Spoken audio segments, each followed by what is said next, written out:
سوال ہے کہ آفاقی شخص حج کے لیے گیا تھا، عمرہ کر کے احرام کھول دیا. آفاقی جیسے ہم لوگ ہیں، حج کے لیے گئے، عمرہ کر کے کھول دیا، اور میقات کے باہر جا کر اگر حج قران کا احرام باندھنا چاہے تو اسے ایسا کرنا جائز ہوگا یا نہیں؟ اب پہلے ریپیٹ کر دیتا ہوں، آفاقی کسے کہتے ہیں، تمتع کسے کہتے ہیں، اور حج قران کیا ہے.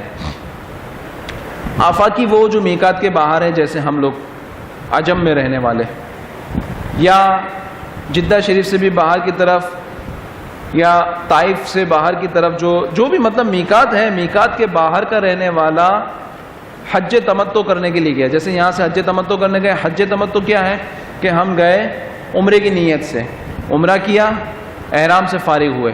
احرام سے فارغ ہونے کے بعد دوسرے سٹیپ پہ کیا کیا کہ اب جب جو 8ویں ذی الحج ہے، 8ویں شب ہے، اس دن حج کا احرام باندھا اور مینا چلے گئے. صحیح ہے. اب اگر وہ چاہتا ہے کہ ہمیں حج قران کروں، حج قران کیا ہوتا ہے کہ حج اور عمرے کا احرام ایک ساتھ نیت کر کے جائے، حج اور عمرے کا احرام کی ایک ساتھ نیت کر کے جائے، اور اس نیت کے ساتھ کیا ہوگا کہ وہ جا کے وہاں پہ عمرہ کرے گا، طواف کرے گا، صفا مروہ کی سعی کرے گا. عمرہ اس نے ادا کر دیا، اب وہ حلق نہیں کرا سکتا، حلق نہیں کرا سکتا. اب اسے حالت احرام ہی میں رہنا ہے تا وقت کہ وہ حج کی قربانی نہ کر لے. سمجھ رہے بات کو؟ کم از کم 10 ذی الحج کو حج کی قربانی کر لے. رمی جمرہ عقبہ کی رمی کے بعد، بڑے شیطان کو کنکریاں مارنے کے بعد جب وہ حج کی قربانی کر لے، اس سے پہلے احرام سے فارغ نہیں ہوتا. اسے کہتے ہیں حج قران. اور حج قران فضیلت میں حج تمتع سے افضل ہے، اس لیے کہ اس میں وہ پابندیاں زیادہ برداشت کرتا ہے احرام کی، اور جتنی دیر احرام میں زیادہ رہتے ہیں اتنا ثواب بھی زیادہ ہے. لہٰذا وہاں جا کے اتنے ہمیں بے چین نہیں ہو جانا چاہیے کہ جلد از جلد ہم عمرہ ادا کریں تاکہ ہم جو ہے نا عام لباس میں آ جائیں اور ہم ایزی فیل کریں. تو یہ دن اور یہ سعادتیں اور یہ ساعتیں بار بار میسر نہیں ہوتی. نصیب والوں میں حضرت صاحب ماشاءاللہ سال میں 2-3 بار یہ سعادت حاصل فرماتے ہیں. ماشاءاللہ اللہ تعالیٰ ان کے طفیل ہمیں بھی یہ سعادت عطا فرمائے. تو یہ بار بار موقع نہیں آتے. تو حالت احرام میں یہاں پہ 2 چادریں باندھنے کے بعد بھی فضیلت، وہ سعادت تو حاصل نہیں ہوئی. دل تو نہیں ہو رہا تھا کہ چادریں اتارو، کہ یہ پہنی ہے تو پہنی رہے، اور باقی کے لباس جو ہے میں کچھ کر کے اتار لوں اور ڈائریکٹ وہاں پہنچ جائے. خواہش تو سب کی یہی، ہر مومن مسلمان کی یہی خواہش ہوگی کہ میں بار بار اس پاک در پہ حاضر ہوں. تو بہرحال، تو اب سوال سے پہلے میں نے یہ عرض کر دیا کہ میقات کیا ہے، آفاقی کسے کہتے ہیں جو میقات کے باہر رہتا ہے. حج تمتع یہ کہ عمرہ کیا، احرام سے فارغ ہوا، پھر حج کا احرام دوبارہ باندھا.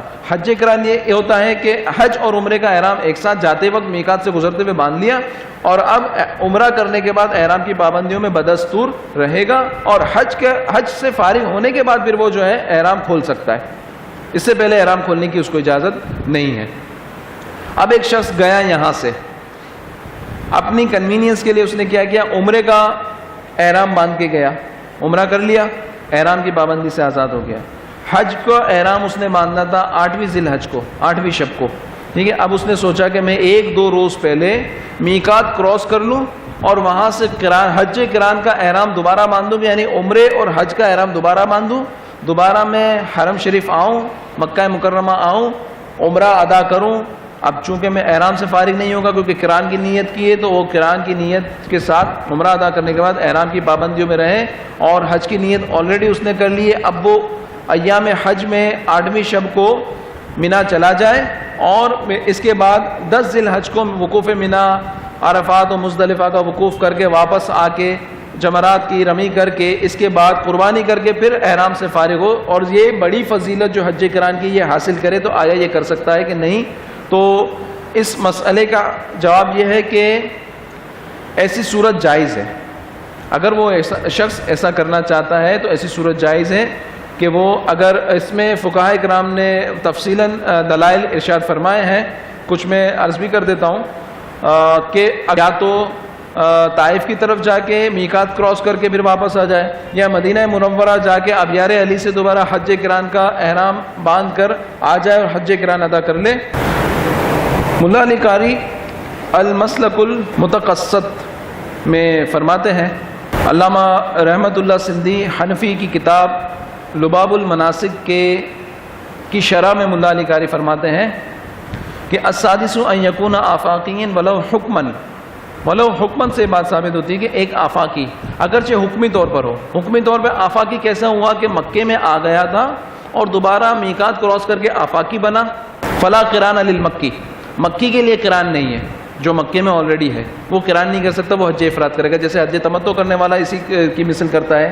ای الحقیقی، حقیقی مکی جو ہے، جو مکے کا یہ، اس کے لیے جائز نہیں کہ وہ حج قران کرے. الا اذا خرج الى الافاق، مگر یہ کہ اگر میقات کراس کر کے آفاق کی طرف چلا جائے قبل اشہر الحج، اشہر حج سے پہلے میقات سے باہر جائے. قیل ولو فیہا، اگرچہ اشہر حج میں بھی یہ بھی کہا گیا کہ اگر اشہر حج میں یعنی ذوالحجۃ الحرام سے پہلے جو شوال المکرم، ذوالقعدہ اور ذوالحجہ کے 10 دن، یہ اشہر حج کے مہینے کہلاتے ہیں. تو یہ بھی کہا گیا کہ اشہر حج کے دوران بھی اگر ایسا کرے لِسَيْرُورَتِهِ آفاقیًا حکمن، تاکہ وہ ہو جائے اپنے آپ کو کرنے کے لیے حکمی طور پہ آفاقی. رہتا مکے میں ہے مگر اپنے آپ کو حکمی طور پہ آفاقی بنانے کے لیے میقات کراس کرے اور حج قران کا احرام باندھ کے آ جائے. تو ملا علی قاری فرماتے ہیں ای کما انہ لا یجوز القران للآفاقی اذا دخل مکہ، تو یعنی جس طرح کے آفاقی جب مکے میں آ جائے تو اب اس کے لیے قران جائز عادتاً نہیں ہوتا، یوں اس کے لیے حج قران جائز نہیں ہوتا. اذا دخل مکہ وصار من اہلها حکما، اگر مکے میں داخل ہو گیا اور حکمی طور پہ وہ مکی ہو گیا، ان کے اہل سے یعنی مکے کے اہل سے حکمی طور پہ ہو گیا. فیہ ان اشتراط الآفاق انما هو للقران، القران المسنون لا لصحت عقد الحج والعمرہ. تو مسئلہ کیا پتہ چلتا ہے کہ اگر آفاقی شخص میقات کو کراس کر کے، پہلے اس نے عمرہ ادا کر لیا، میقات کو کراس کر کے واپس باہر جاتا ہے میقات کے باہر اور واپس آتا ہے حج قران کا احرام باندھ کر، تو اب وہ عمرہ کر کے بعد میں ڈائریکٹ اسی احرام کے ساتھ حج ادا کر سکتا ہے.